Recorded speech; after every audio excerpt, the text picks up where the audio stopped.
नमस्कार आदाब, मैं हूं मौज़म खान। यूथ कनेक्शन में आप सभी का एक बार फिर से स्वागत है। आज हमारे साथ स्टूडियो में मौजूद हैं सैयद कासिम रजा, जो ईदगाह कमेटी के सेक्रेटरी हैं। इनसे बात करेंगे कि आने वाला जो एक मुस्लिमों का पर्व है ईद उल अज़हा, इसमें क्या कुछ खास बातें होती हैं और किस तरह से उन बातों का ध्यान रखना चाहिए। बहुत बहुत स्वागत है आपका कासिम रजा साहब हमारे स्टूडियो में। कासिम रजा साहब, एक बात पहले ये बताइए कि जिस तरह से ईद उल अज़हा का त्योहार आ गया है, इसमें मुसलमानों को किन किन चीज़ों का ध्यान रखना चाहिए, कुर्बानी के लिए किन किन चीज़ों का खुसूसी तौर पर ध्यान रखना चाहिए। कुर्बानी का अय्याम जो शुरू होते हैं वो 10 ज़ुल्हिज्जा को किया जाता है। उससे पहले जानवरों की ख़रीद फ़रोख्त बाज़ारों में की जाती है। जानवर लाते वक्त या बाज़ार में या उसके रास्ते में किसी भी तरह की नुमाइश या दिखावा करना नाजायज़ है। जानवरों को आप अपने इंतज़ाम के साथ लेके आएँ और जिस बाज़ार से ख़रीद के लाएँ वहाँ से ख़रीद के लाने के बाद घर तक उसकी नुमाइश इस तरह से ना करें कि अहले मज़हब या अहले वतन के लोगों को परेशानी हो। अहले मज़हब के लोग भी कुछ ऐसे होते हैं जो कुर्बानी नहीं कर पाते हैं, लेकिन उनके दिल में भी वसवसे पैदा होते हैं कि या अल्लाह हमें भी कुछ ऐसा देता तो हम करते, इसलिए उनका दिल दुखता है। आप कुर्बानी को लाएँ और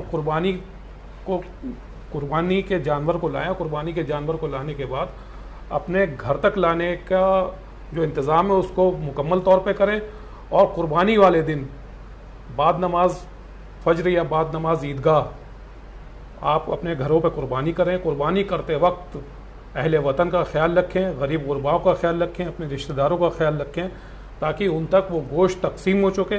जो अहले वतन कुर्बानी नहीं करते हैं उनका भी ख्याल रखें कि उन्हें किसी तरह से कोई दिक्कत ना हो। कुर्बानी के गोश्त को सड़कों पर खुला हुआ ना ले जाएं, उसे पॉलीथीन के अंदर डाल के ले जाएं। उसके अलाइश जो हैं वो सड़कों पर ना फेंकें, उसकी जो खाल है उसको ना सड़कों पर फेंकें।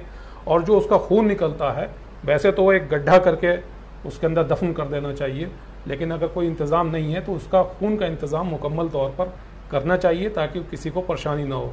इसी तरह से गोश्त तकसीम करते वक्त गोश्त का भी ख्याल रखना चाहिए कि उसमें 3 हिस्से हैं। एक गरीब गुरबाओं का हिस्सा है, दूसरा हिस्सा हमारे अजीज़ रिश्तेदारों का है और तीसरा हिस्सा हमारा खुद का है।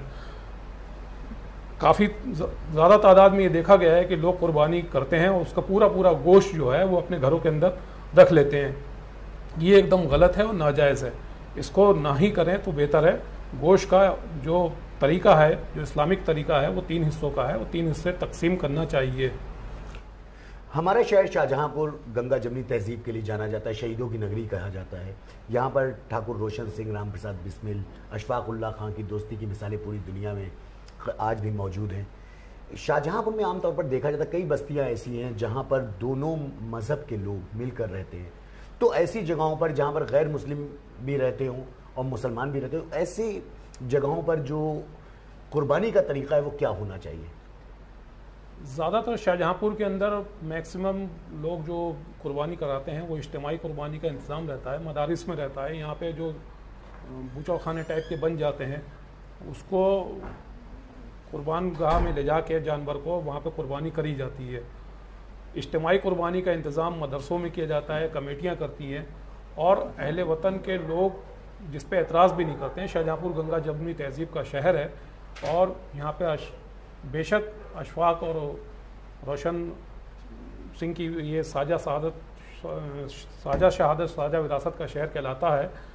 इसके अंदर हमारे अहले वतन के लोग भी इस चीज़ में सपोर्ट करते हैं कि वो किसी भी तरह से कोई एतराज़ नहीं करते हैं और कहीं पे एतराज़ की कोई बात आती है तो उसको बुद्धिजीवी लोग बैठ के उसका निस्तारण कर देते हैं। शाहजहांपुर के अंदर जो भी कुर्बानी हो रही है या जानवर लाए जाते हैं वो एक यकजहती के साथ काम हो रहा है और इज्तिमाई कुर्बानी का इंतज़ाम किया जा रहा है। और जो घरों पे कुर्बानी होती है उसका भी अलाइश और उसके खाल का इंतज़ाम मुकम्मल तौर पर प्रशासन के द्वारा भी किया जाता है और शहर के लोग भी अपने इंतज़ामात करते हैं। आमतौर पर देखा जाता है कासिम साहब कि कुर्बानी के बाद कई सारे वीडियो सोशल मीडिया पर वायरल होने लगते हैं जो कहीं ना कहीं दूसरे धर्म की भावनाओं को आहत करते हैं। क्या दीन में इसमें इस तरह के मामलात के लिए क्या मुमानियत है या क्या कुछ इसके लिए कहा गया है? नहीं, दिखावा तो दीन में कहीं से भी नहीं है कि दीन में कोई दिखावा हो। यहाँ तक कि नमाज के लिए भी कहा गया है कि आप फ़राइज़ अपने अदा करें और सुन्नतें अपनी घर पे आके पढ़ें, लेकिन इस तरह की कुर्बानी की वीडियोस سوشل میڈیا پہ شیئر کرنا یا اپنے دوستوں کو بھیجنا یا سڑک پر قربانی کرنا یہ ایک دم ناجائز ہے، اور اس کا کہیں سے بھی دین میں کوئی تعلق نہیں ہے۔ قربانی کا ویڈیو بنا کے دوسرے لوگ اہل وطن کو تکلیف دینا یا اس کے ساتھ کھلواڑ کرنا، یہ کہیں سے بھی مذہب ہمارا کوئی بھی اجازت نہیں دیتا۔ اسلام شانتی کا مذہب ہے، شانتی کا پیغام دیتا ہے، محبت کا پیغام دیتا ہے، تو اس لیے اہل وطن کو کوئی بھی تکلیف نہ ہو، ایسا ہمیں کوئی بھی کام نہیں کرنا چاہیے۔ عید کے تہوار کو دیکھتے ہوئے کیا آپ یہاں کے رہنے والوں کو کوئی اپنا میسج دینا چاہیں گے، کیا کوئی اپیل کرنا چاہیں گے شاہجہاں پور والوں سے؟ بالکل، عید کا تہوار بالکل قریب ہے، انشاءاللہ جمعرات کے دن جو ہے 29 جون ہے، اور 29 جون کو عید کی نماز پڑھائی جائے گی، اس کے بعد قربانی شروع ہوگی۔ شاہجہاں پور کے جو امن پسند لوگ ہیں وہ قربانی کرتے ہیں اور قربانی کرتے رہیں گے، اور ہمارا بھی یہی پیغام ہے کہ قربانی کرتے وقت اپنے اہل وطن کا، اپنے ہندوستانی بھائیوں کا پورا خیال رکھیں۔ 3 چیزیں ہوتی ہیں کہ یہ قربان گاہ، دوسرا قربانی کا گوشت لے جاتے وقت، اور تیسرا قربانی کا جو علائش نکلتے ہیں ان کو آپ صحیح جگہ پر دفنائیں۔ تو قربان گاہ میں ہی قربانی کریں، قربانی کرتے وقت اس کا گوشت جو ہے وہ ڈھک کر لے جائیں، کسی بھی چیز سے رکشے پر کھلا نہ لے جائیں تاکہ کسی اہل وطن کو کوئی دقت نہ ہو، اور تیسرا کہ جب اس کے علائش نکلتے ہیں وہ علائش کو جو ہے وہ کسی اچھی جگہ پہ دفن کر دیں تاکہ وہ کوئی جانور اس کو کھینچ کے نہ لے جائے، اور کوئی ایسی جگہ پر نہ دکھے کہ جس سے اہل وطن کو پریشانی ہو، اور کوئی بھی پرتیبندھت پشو جو سرکار کی طرف سے جس پہ پرتیبندھ لگا ہوا ہے اس کو نہ کاٹیں، اور نہ ہی کٹتا ہے وہ۔ اس لیے میری آپ لوگوں سے گزارش ہے، آپ لوگوں سے درخواست ہے کہ قربانی کرتے وقت اپنے ان چیزوں کا خیال رکھیں، اپنے غرباؤں کا خیال رکھیں، اپنے عزیزوں کا خیال رکھیں، اپنے اہل وطن کا بھی خیال رکھیں، تاکہ قربانی ایک پاک اور صاف اور جائز طریقے کے ساتھ قربانی کو کریں۔ اسلام کے اندر کسی بھی طرح سے ممانعت ہے، کسی کا دل دکھا کے کوئی بھی کام نہیں کیا جا سکتا۔ بہت بہت شکریہ قاسم رضا صاحب۔ تو یہ تھے ہمارے ساتھ عیدگاہ کمیٹی کے سیکریٹری سید قاسم رضا، جنہوں نے بتایا کہ بقرہ عید کا تہوار کس طرح سے منایا جائے۔